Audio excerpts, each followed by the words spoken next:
ध्यान रहे अपन ने भाई कोणीय फ्रिंज चौड़ाई भी ज्ञात कर ली है। अब देखें भाई,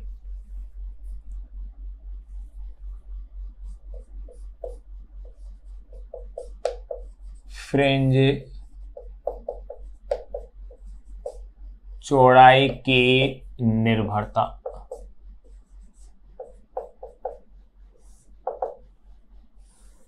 इसकी अपन बात करें तो देखो, फ्रिंज चौड़ाई की निर्भरता के लिए फॉर्मूला अपन ने पढ़ ही लिया अभी लैम्डा कैपिटल डी अपॉन में स्मॉल डी से। इस फॉर्मूले से देखिए, नंबर फर्स्ट, फ्रिंज चौड़ाई फ्रिंज क्रमांक पर निर्भर नहीं करती है। पहला पॉइंट तो यही आता है इंपॉर्टेंट अपने लिए कि फ्रिंज चौड़ाई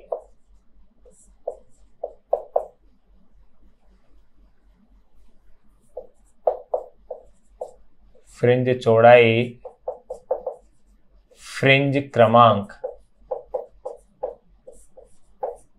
पर निर्भर नहीं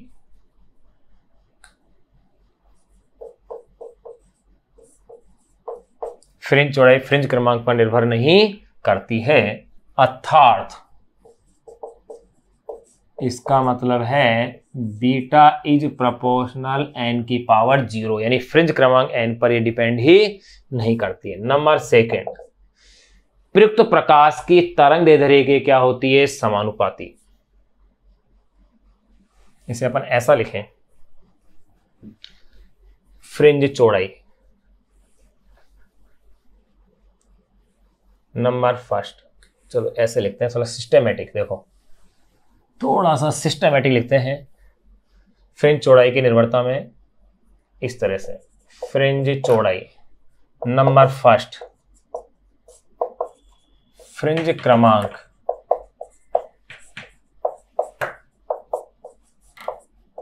पर निर्भर नहीं करती है, अर्थात बीटा इज प्रोपोर्शनल एन की पावर 0। नंबर सेकेंड, प्रयुक्त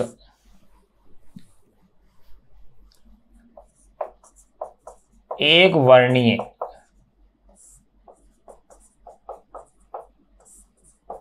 प्रकाश की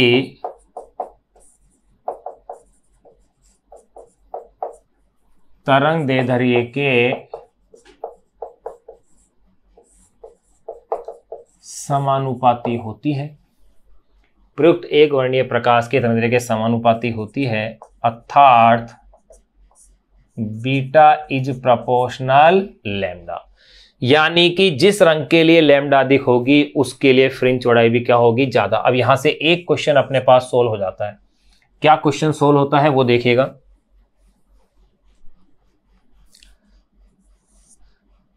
चूंकि लैम्डा रेड कलर की जो है वो बड़ी होती है लैम्डा वायोलेंट कलर के, इसलिए beta red is greater than होगी बीटा वायोलेट, यानी लाल रंग के लिए फ्रिंज चौड़ाई का मान बैंगनी रंग की फ्रिंज चौड़ाई की तुलना में क्या होगी? ज्यादा होगी। ठीक है, अब इसी में आगे देखिए, नंबर थर्ड, तीसरी निर्भरता की अपन बात करें। दो निर्भरताएं अपन ने देख ली है। पहली निर्भरता आपने देखी थी कि फ्रिंज क्रमांक पर निर्भर नहीं है, दूसरी प्रकाश की तरंग दैर्ध्य पर। तीसरा अपन क्या देख रहे हैं? कैपिटल डी के समानुपाती और स्मॉल डी के क्या होती है? व्युत्क्रमानुपाती होती है।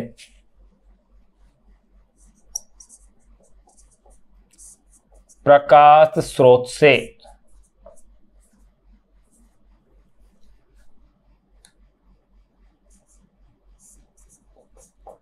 पर्दे की दूरी के समानुपाती होती है। प्रकाश स्रोत से पर्दे की दूरी के समानुपाती होती है, अर्थात beta is proportional capital D. एवं लास्ट नंबर फोर्थ और अपन देख लेते हैं।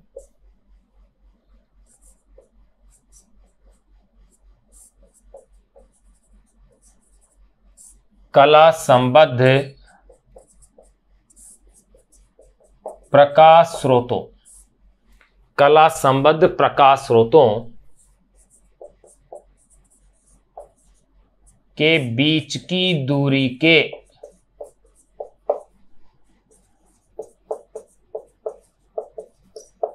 के व्युत्क्रमानुपाती होती है।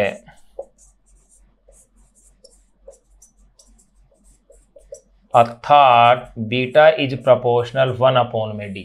अब यहां पर एक क्वेश्चन अपन बहुत अच्छा एक सोल्व कर सकते हैं। वो क्वेश्चन ये है कि अगर मुझे बीटा का मान बढ़ाना है तो मुझे निश्चित रूप से लैम्डा ज्यादा लेना पड़ेगा, लेकिन अगर लैम्डा का मान नियत हो और कैपिटल डी स्मॉल डी में क्या चेंज करें तो मुझे बीटा बढ़ाने के लिए कैपिटल डी का मान ज्यादा और स्मॉल डी का मान क्या करना पड़ेगा, कम करना पड़ेगा। परंतु ऐसा करने से कैपिटल डी का मान बढ़ने से फ्रिंजों की तीव्रता क्या हो जाएगी, घट जाएगी। तो इस चीज को अपन लिख लेते हैं, नोट लगा के लिखेंगे इसको स्पेशली, क्योंकि अच्छा एक क्वेश्चन ये बन जाता है।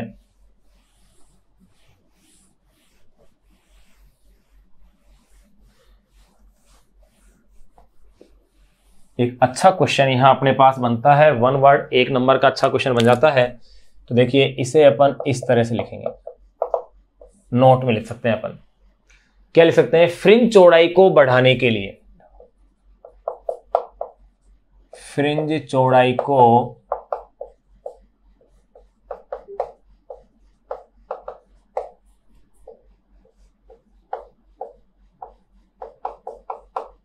बढ़ाने के लिए कैपिटल डी ज्यादा लेना चाहिए, स्मॉल डी क्या होना चाहिए, कम होना चाहिए, है ना। फ्रिंज चौड़ाई को बढ़ाने के लिए कैपिटल डी अधिक व स्मॉल डी कम होना चाहिए।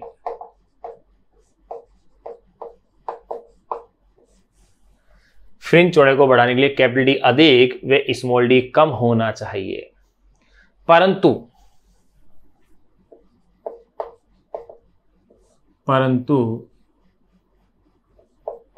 कैपिटल डी को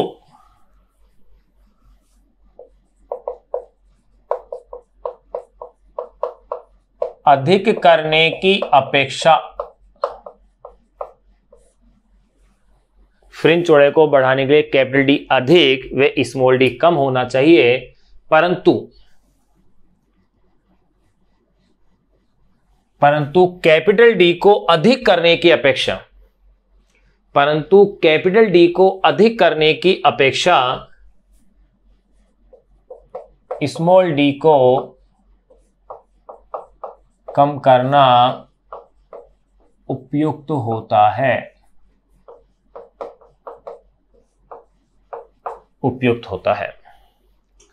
क्योंकि कैपिटल डी को बढ़ाने पर फ्रिंज की तीव्रता क्या होती है, घट जाती है, क्योंकि कैपिटल डी को बढ़ाने पर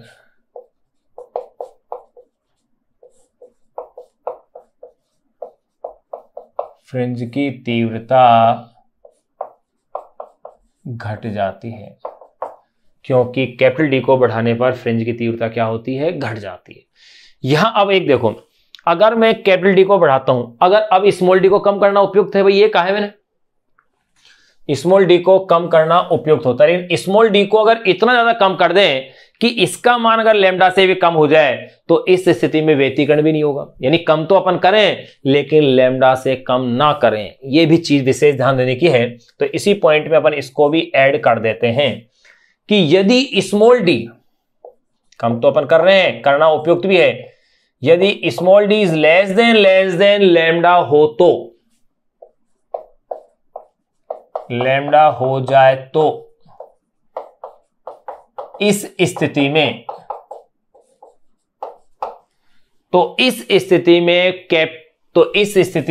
beta is greater than capital D हो जाएगा।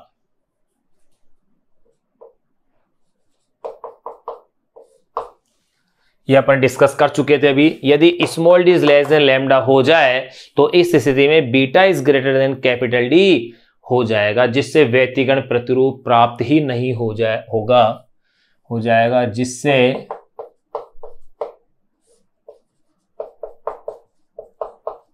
व्यतिकरण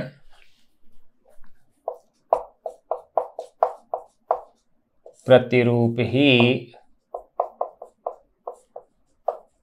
प्राप्त नहीं होगा। ये लीजिए, ये अपन ने नोट में एक विशेष बात अपन ने लिख ली है। ये जो फॉर्मूला अपन ने फ्रिंज चौड़ाई का निकाला है, इस फॉर्मूले का महत्व क्या है? इस फॉर्मूले का महत्व यह है कि अपन इसकी सहायता से फ्रिंज चौड़ाई का व्यंजक क्या कर सकते हैं, प्राप्त कर सकते हैं। किससे? ये जो फॉर्मूला है। कैसे? देखो, नोट में ये पहला पॉइंट है। दूसरा point, beta is equal to lambda capital D upon में स्मॉल डी से। लैम्डा इज इक्वल टू जो मेरे पास फॉर्मूला आएगा वो फॉर्मूला ये होगा,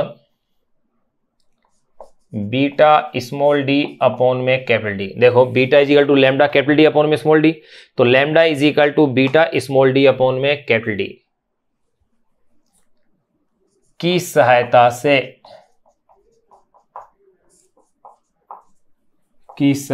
से एक वर्णीय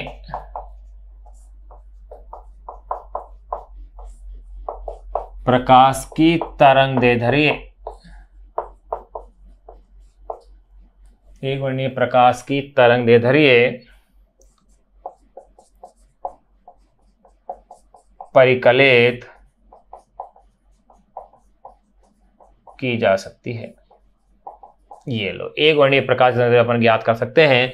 कब? बीटा को ज्ञात करके। बीटा ज्ञात हो जाए स्मॉल डी कैपिटल डी प्रयोग में अपन को पता है ये। तो यहां अपन ने यंग का प्रयोग अपन ने कंप्लीट कर लिया। फ्रिंज चौड़ाई के लिए व्यंजक भी अपन ने इसमें निकाल लिया है। अब अपन यंग के प्रयोग संबंधी जो क्वेश्चन बन सकते हैं उन क्वेश्चनों की चर्चा करेंगे। क्या क्या क्वेश्चन बन सकते हैं वो देखिए। नंबर फर्स्ट, पहला क्वेश्चन, अगर यंग के प्रयोग को हवा के बजाय पानी में कर दें तो फ्रिंज चौड़ाई पर क्या प्रभाव पड़ेगा? यंग के प्रयोग में एक वर्णीय प्रकाश का अपन उपयोग कर रहे थे। एक वर्णीय प्रकाश के स्थान पर श्वेत प्रकाश का उपयोग करें तो फ्रिंजों पर क्या प्रभाव पड़ेगा? बहुत ही इंपॉर्टेंट चीज है कि एक वर्णीय प्रकाश के स्थान पर श्वेत प्रकाश का अगर अपन उपयोग करें तो क्या होगा, क्योंकि अपनी बुक में भी दे रखा है टॉपिक।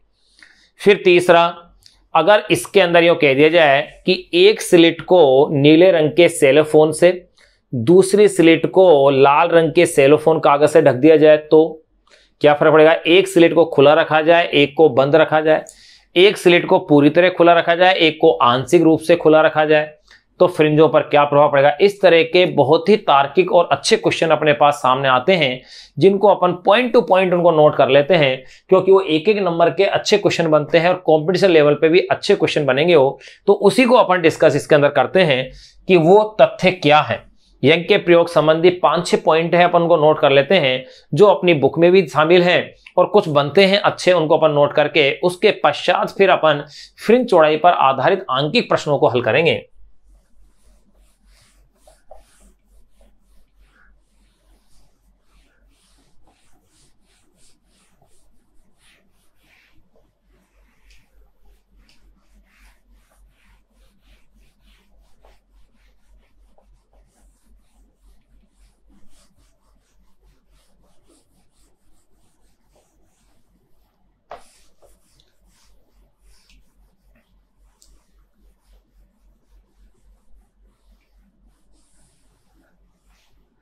देखिए, अब अपन जो टॉपिक शुरू कर रहे हैं वो क्या है?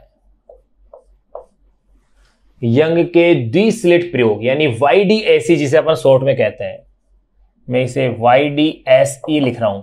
यंग से डबल स्लिट एक्सपेरिमेंट से संबंधित महत्वपूर्ण तथ्य, से संबंधित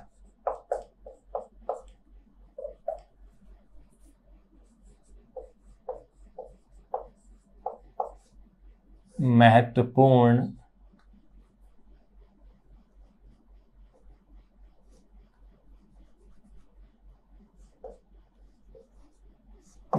तथ्य है। कुछ इंपॉर्टेंट कॉन्सेप्ट अपन इसमें ज्ञात करेंगे।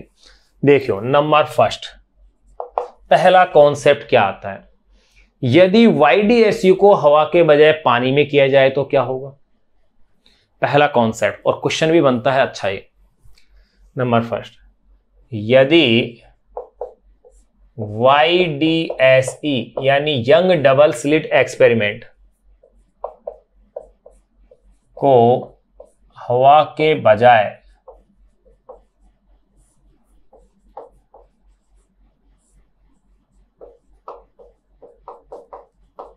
पानी में किया जाए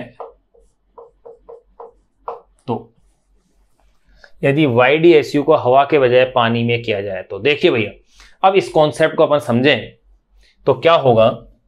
अगर हवा के अंदर फ्रिंज चौड़ाई में देखता हूं तो प्रकाश की तरंग दैर्ध्य हवा में, क्योंकि आपके पास फॉर्मूला क्या है, beta equal to lambda capital D upon में स्मॉल डी। चाहे हवा में प्रयोग करो या पानी में करो, कैपिटल डी स्मॉल डी तो अपने पास फिक्स है। हवा के बजाय पानी में किया जाए तो देखिए भाई, हवा में क्या होगा, हवा में हो तब तो ये फॉर्मूला बनेगा अपने पास। अब चूंकि माध्यम चेंज होगा, यानी हवा के स्थान पर पानी आ जाएगा, तो लैम्डा भी चेंज हो जाएगी। लैम्डा भी क्या हो जाएगी, इसमें चेंज हो जाएगी। बिल्कुल ऐसा ही तो होगा। अगर ऐसा है तो देखिए भाई,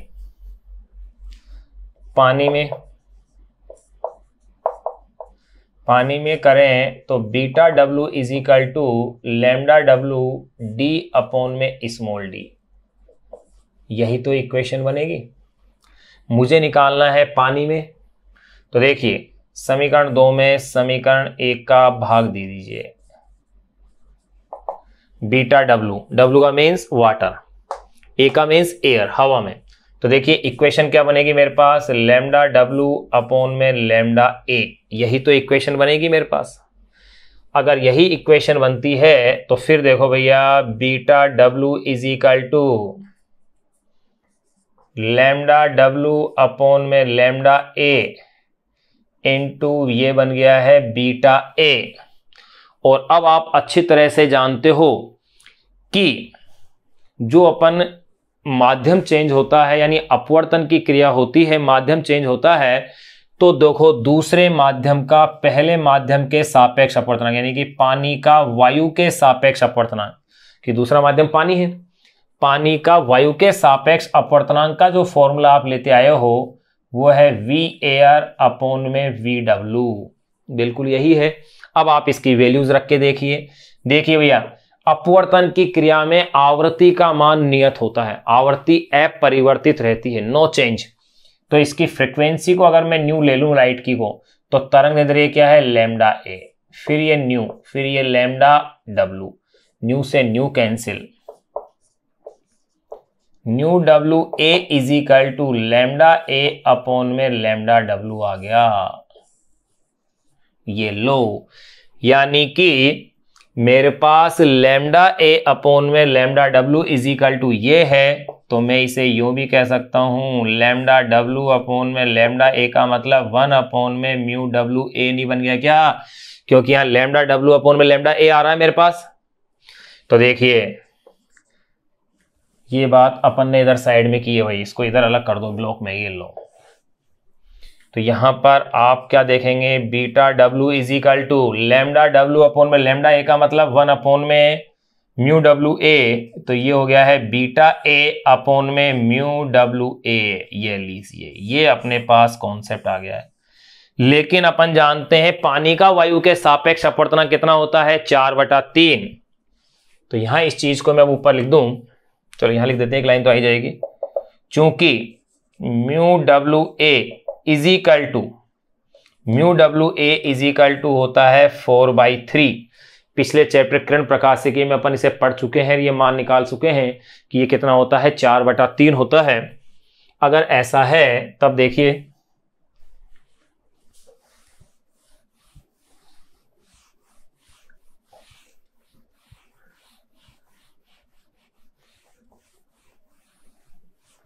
पहला तथ्य अपन ने जान रहे हैं, इसलिए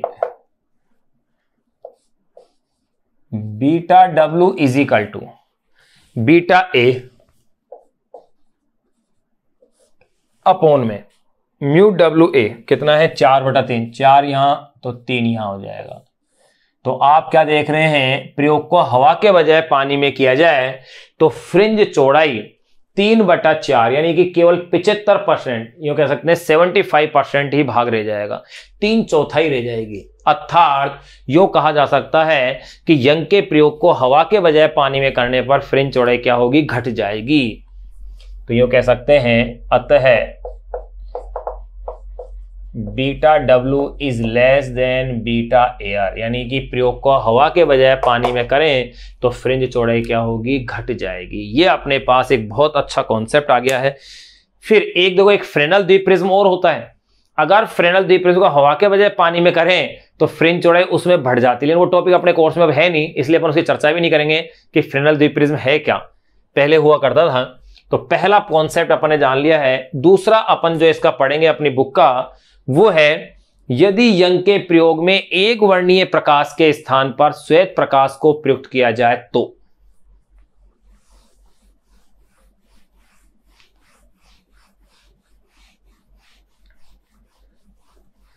तो ध्यान रहे, यंग के प्रयोग को हवा के बजाय पानी में किया जाए तो फ्रिंज चौड़ाई का मान 3/4 हो जाएगा, यानी कि फ्रिंज चौड़ाई का मान घट जाएगा।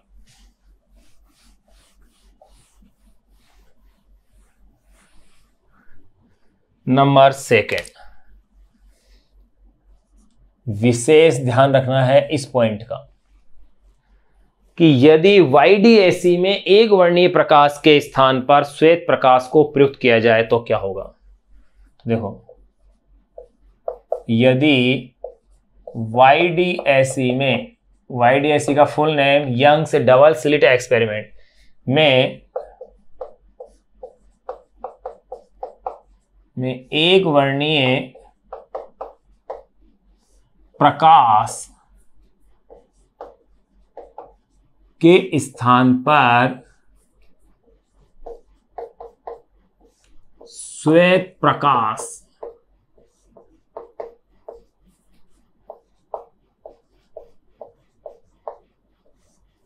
को प्रयुक्त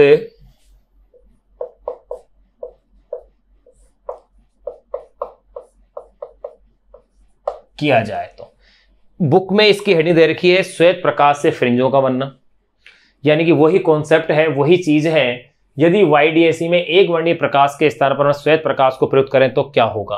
तो देखिए, इसके अंदर भी एक एक पॉइंट को अपन लिखेंगे, क्या क्या रिजल्ट अपने पास आएंगे। केंद्रीय फ्रिंज इसमें चमकीली होगी, यो कैसी होगी, श्वेत, यानी केंद्रीय फ्रिंज तो ऐसी स्थिति के अंदर अपन को श्वेत प्राप्त होगी, केंद्रीय फ्रिंज श्वेत प्राप्त होगी, लेकिन अन्य जो फ्रिंज है वो भिन्न भिन्न फ्रिंज चौड़ाई की होंगी। क्यों होंगी भिन्न भिन्न फ्रिंज चौड़ाई की, क्योंकि श्वेत प्रकाश में 7 रंग है और हर रंग की तरंग दैर्ध्य अलग अलग है, लैम्डा अलग अलग है, तो फ्रिंज चौड़ाई भी क्या हो जाएगी, अलग अलग हो जाएगी, यानी कि भिन्न भिन्न फ्रिंज चौड़ाई की फ्रिंजें प्राप्त होंगी, रंगीन फ्रिंजें अपन को क्या होंगी, प्राप्त होंगी। तो पहला पॉइंट यही लिखेंगे अपन, नंबर 1, केंद्रीय फ्रिंज कैसी प्राप्त होगी अपन को, श्वेत, यह जो कैसी होगी, चमकीली, श्वेत या कह सकते हैं चमकीली, एवं अन्य फ्रिंजें रंगीन होंगी। केंद्रीय फ्रिंज श्वेत एवं अन्य फ्रिंजें रंगीन होंगी। ये पहला पॉइंट हो गया। केंद्रीय फ्रिंज तो श्वेत होगी और अन्य फ्रिंजें क्या होंगी, रंगीन होंगी, और जो रंगीन होंगी वो कैसी होंगी, असमान चौड़ाई की फ्रिंजें बनेंगी, क्योंकि लैम्डा भिन्न भिन्न है। चलो नंबर 2 में लिख देते हैं उसे, असमान फ्रिंज चौड़ाई की, असमान फ्रिंज चौड़ाई की फ्रिंजें बनेंगी। असमान फ्रिंज चौड़ाई की क्या बनेंगी, फ्रिंजें बनेंगी। क्यों बनेंगी, लैम्डा के भिन्न भिन्न होने के कारण ऐसा होगा। फिर देखिए नंबर 3, तीसरा अगर पॉइंट देखें अपन, तो केंद्रीय फ्रिंज के सबसे निकट तो बैंगनी और सबसे दूर लाल रंग होगा, यानी केंद्रीय फ्रिंज का आंतरिक किनारा तो बैंगनी होगा, यूं कह सकते हैं कि केंद्रीय फ्रिंज के सबसे निकट बैंगनी कह दो आप लोग, केंद्रीय फ्रिंज के निकट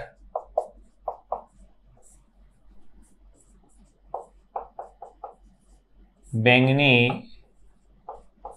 वे दूर लाल रंग की फ्रिंज होगी। यही कह सकते हैं उसके जो केंद्रीय फ्रिंज है वो श्वेत है, केंद्रीय फ्रिंज के निकट बैंगनी वे दूर लाल रंग होगा। ये लिख दो, लाल रंग होगा। ऐसा कैसे होगा देखो ध्यान रखना, बुक के अंदर इसको उल्टा लिख रखा है बोर्ड में, राजस्थान बोर्ड की बुक में। इसमें आप करेक्शन जरूर देखें, मैं इसको एक्सप्लेन करके बता रहा हूं कि कहां उसकी मिस्टेक है, कहां इसमें अपने पास ये मैंने पहले बैंगनी लिखा है फिर बाद में लिखा है। तो देखो गौर कीजिएगा आप, अपने पास फॉर्मूला ये था, मैं इसकी चर्चा इस तरफ इधर साइड में मैं कर रहा हूं। मेरे पास ये फॉर्मूला था, किसी भी एनवी फ्रिंज के लिए distance xn is equal to, अगर चमकीली फ्रिंज है कोई सी भी हो तो nवें नंबर के लिए n lambda capital D upon में स्मॉल d है। n यहां पर क्या था आपने देखा था, यूं अपन ने इस तरह से यूं बनाया था, O था, O डैश था, ये बिंदु P था, ये डिस्टेंस x थी। तो केंद्रीय फ्रिंज कहां बन रही थी, बिंदु O के ऊपर बन रही थी। अगर केंद्रीय फ्रिंज बिंदु O के ऊपर बन रही है तो आप इससे देखिएगा, अगर लैम्डा ज्यादा है तो xn ज्यादा होगा, और अगर लैम्डा कम है तो xn भी क्या होगा, कम होगा। अब आप खुद अनुमान लगा दीजिए कि लैम्डा ज्यादा किसके लिए है भैया, लाल रंग के लिए। लाल रंग के लिए लैम्डा ज्यादा, इसकी यहां से दूरी क्या होगी, ज्यादा होगी, यानी लास्ट छोर पर कौन सा बनेगा, लाल रंग, और पास कौन सा आएगा, बैंगनी आएगा। यहां बुक में इसको उल्टा लिख दिया गया है, जिसको आप करेक्शन करेंगे तो देखिएगा, केंद्रीय फ्रिंज के निकट बैंगनी व दूल लाल रंग होगा। ये बात अपन ने जान ली है। फिर इसके अलावा एक पॉइंट और जान लें अपन, वो ये कि काली फ्रिंजों का आंतरिक किनारा बैंगनी और बाहरी किनारा कैसा होगा, लाल होगा। काली कह दो या अदीप्त कह दो, अदीप्त यानी कि काली, अदीप्त फ्रिंजों का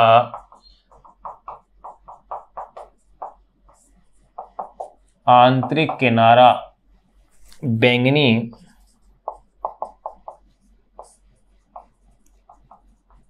वे बाहरी किनारा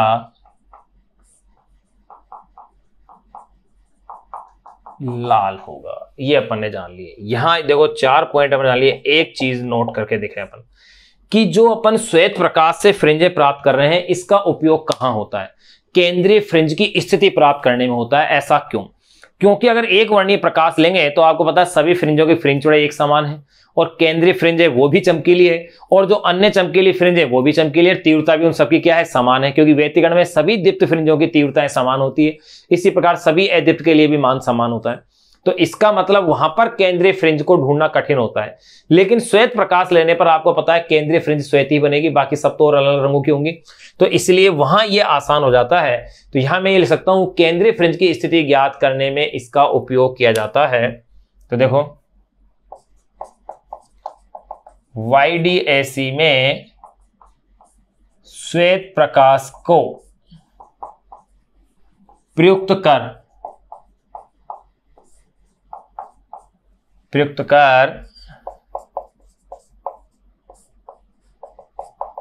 केंद्रीय फ्रिंज की स्थिति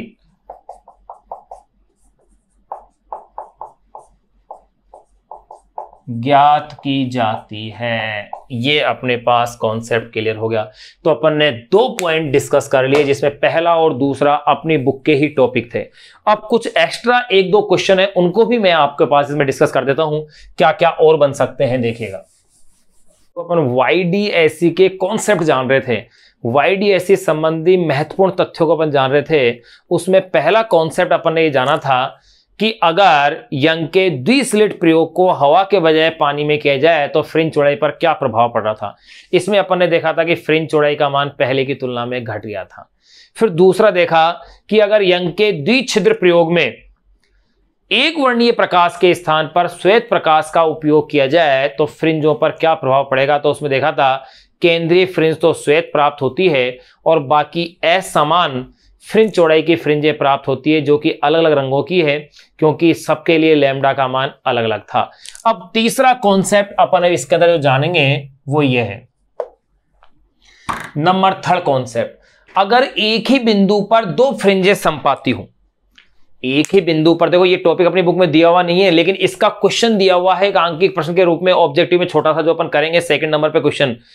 इसमें क्या है, संपाती हो, यानी एक ही बिंदु पर अगर दो फ्रिंजें बन रही हैं लेकिन फ्रिंजों का क्रमांक अलग अलग है, एक तीसरी बन रही है, एक पांचवी बन रही है, या एक दूसरी बन रही है, एक चौथी बन रही है, लेकिन उनकी लैम्डा अलग अलग होगी तो ही ऐसा संभव होगा। तो तीसरा जो पॉइंट अपन चर्चा इसकी कर रहे हैं, नंबर थर्ड, तीसरा जो तथ्य है, एक ही बिंदु पर दो फ्रिंजें कैसी हो, संपाती हो।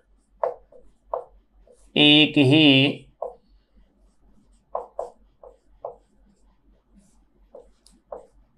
बिंदु पर दो फ्रिंजें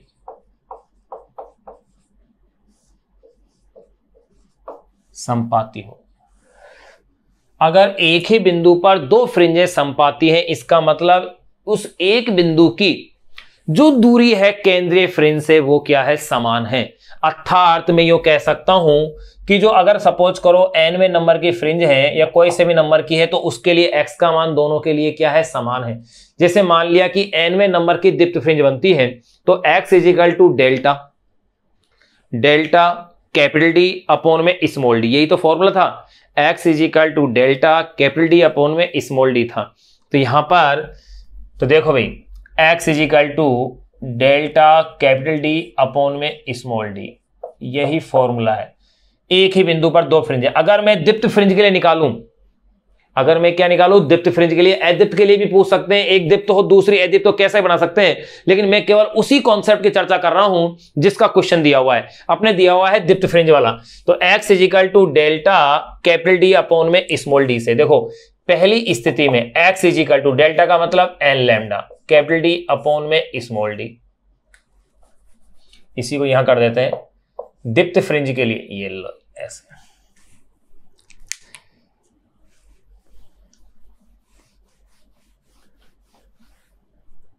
ये अपने पास फॉर्मूला है। अब इसी में मैं कैसे लिख रहा हूं, देखो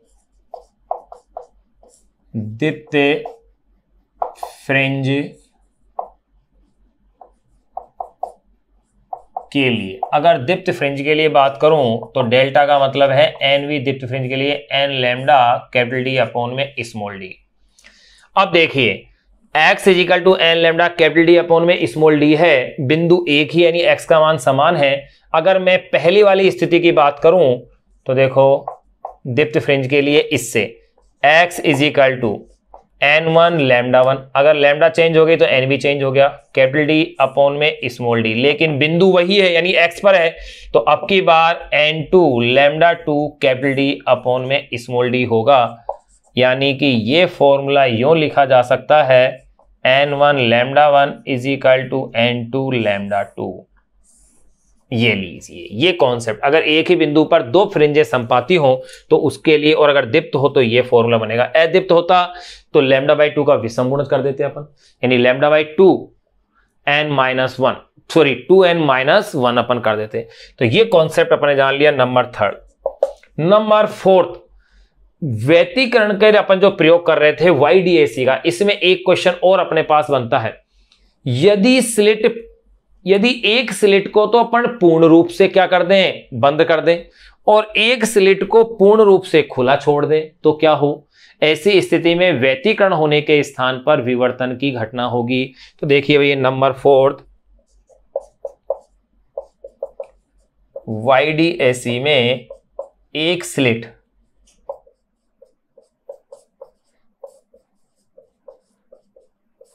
पूर्णतः खुली वे दूसरी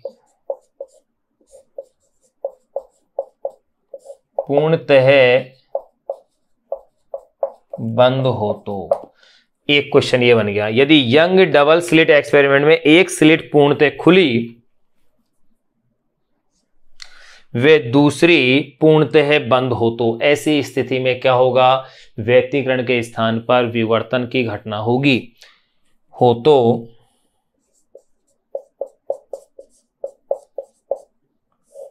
व्यतिकरण के स्थान पर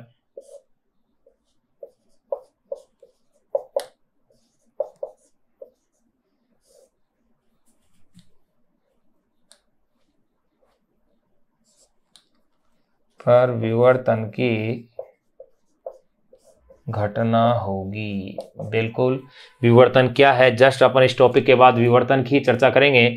व्यतिकरण के क्वेश्चन करने के बाद अगला टॉपिक वही पढ़ना है। नंबर 4 के बाद देखो, नंबर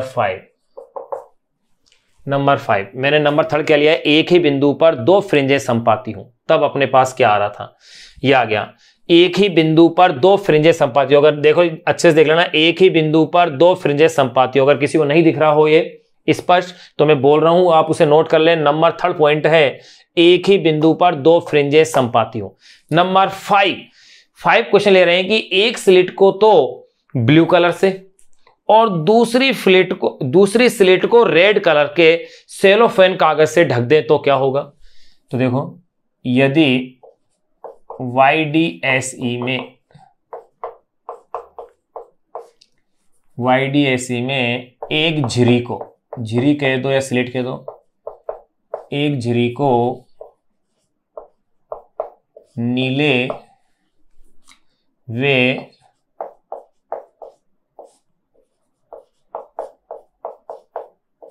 दूसरी झिरी को लाल। YDSE में एक झिरी को नीले वे दूसरी झिरी को लाल सेलोफेन कागज से, लाल सेलोफेन कागज से ढक दे तो ऐसी स्थिति में क्या होगा कि नीले रंग के लिए वेवलेंथ अलग बन जाएगी, लाल रंग के लिए, रेड कलर के लिए वेवलेंथ अलग हो जाएगी। तो वेवलेंथ अलग अलग होने की वजह से व्यतिकरण की घटना नहीं होगी। से ढक दें तो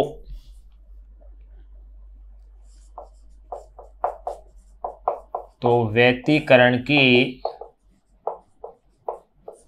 घटना नहीं होगी, ये लीजिए, व्यतिकरण की घटना नहीं होगी। नंबर 6 कॉन्सेप्ट और अपन जान लें। 6 कॉन्सेप्ट ये जान लें कि यदि एक स्लिट पूर्ण रूप से और दूसरी आंशिक रूप से खुली हो तो, यदि एक स्लिट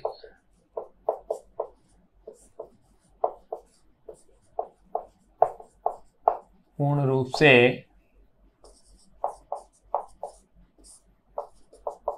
वे दूसरी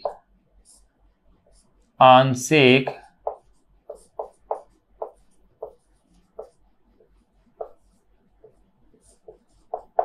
रूप से खुली हो तो, एक स्लिट तो पूर्ण रूप से और दूसरी आंशिक रूप से क्या हो, खुली हुई हो, तो ऐसी स्थिति में क्या होगा कि उन स्लिटों से आने वाले प्रकाश के आयाम में चेंज आ जाएगा। एक के आयाम दूसरे आयाम से क्या होगा, भिन्न होगा। और जब आयाम भिन्न होता है तो व्यतिकरण तो होता है, लेकिन उनका विपर्यास यानी कि कॉन्ट्रास्ट क्या होगा, घट जाएगा। क्योंकि आयाम समान या लगभग समान होने की स्थिति में कॉन्ट्रास्ट क्या होता है, सर्वश्रेष्ठ होता है, और यहां कॉन्ट्रास्ट क्या होगा, कम होगा। तो भिन्न आयामों की तरंगों के मध्य व्यतिकरण होगा, जिससे विपर्यास क्या होगा, अच्छा नहीं होगा। खुली हो तो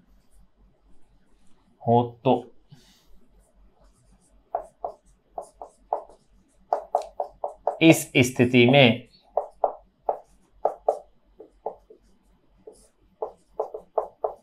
भिन्न आयामों की तरंगों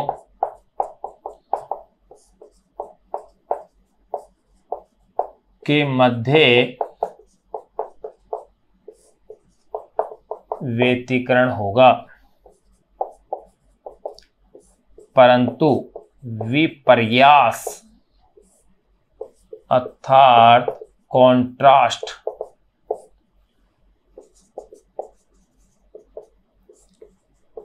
अच्छा नहीं होगा। ये लीजिए, ये अपन ने 6 पॉइंट। एक पॉइंट और अपन इसमें नोट लगा के लिख लेते हैं कि व्यंग का जो द्विछिद्र प्रयोग होता है उसमें जो फ्रिंजें बनती हैं वो यानी कि हाइपरबोला, अति परवलय के रूप में बनती है, लेकिन जो केंद्रीय फ्रिंज होती है वो एक सरल रेखा के रूप में होती है। ध्यान रखना, नोट लगा के मैं लिखा रहा हूं इस चीज को कि क्वेश्चन ऑब्जेक्टिव बन जाता है कि मैं लिख देता हूं नोट के अंदर, YDAC में फ्रिंजों का आकार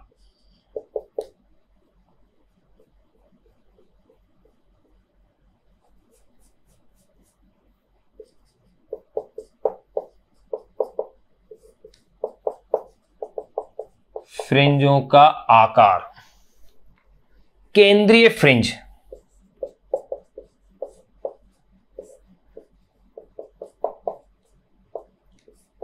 केंद्रीय फ्रिंज ये कैसी होगी? सीधी।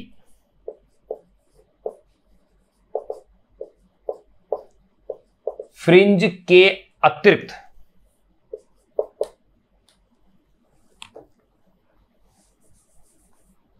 फ्रिंजों का आकार, ये सॉरी YDAC में फ्रिंजों का आकार केंद्रीय फ्रिंज के अतिरिक्त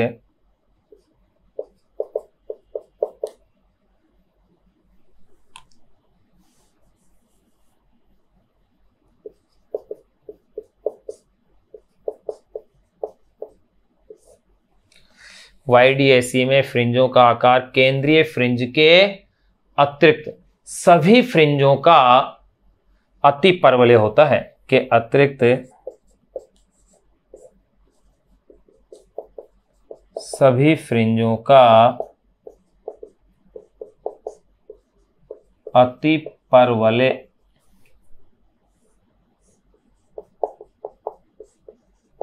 होता है। ध्यान रहे, केंद्रीय फ्रिंज एक सीधी रेखा के रूप में होगी, बाकी सभी फ्रिंजों का कैसा होगा? अति परवलय होगा। ये अपन ने YDAC संबंधी महत्वपूर्ण जो तथ्य थे वो अपन ने जान लिए है कि क्या क्या कॉन्सेप्ट इसमें अपने पास आ रहे थे। तो देखिए, पहला कॉन्सेप्ट आपने क्या देखा था? अगर प्रयोग को हवा के बजाय पानी में किया जाए तो क्या हो। फिर दूसरा, अगर एक वर्णीय प्रकाश के स्थान पर श्वेत प्रकाश को प्रयुक्त किया जाए तो क्या हो। फिर तीसरा, एक ही बिंदु पर दो फ्रिंजें संपाती हो तो यह फॉर्मूला। अगर एक स्लिट पूर्णतः खुली और दूसरी पूर्णतः बंद हो तो क्या होगा? व्यतिकरण के स्थान पर विवर्तन की घटना होगी। पांचवा, YDAC में एक झिरी को नीले व दूसरी झिरी को लाल सेलोफोन कागज से ढक दे तो व्यतिकरण की घटना ही नहीं होगी, क्योंकि लैम्डा भिन्न भिन्न हो जाएगा। यदि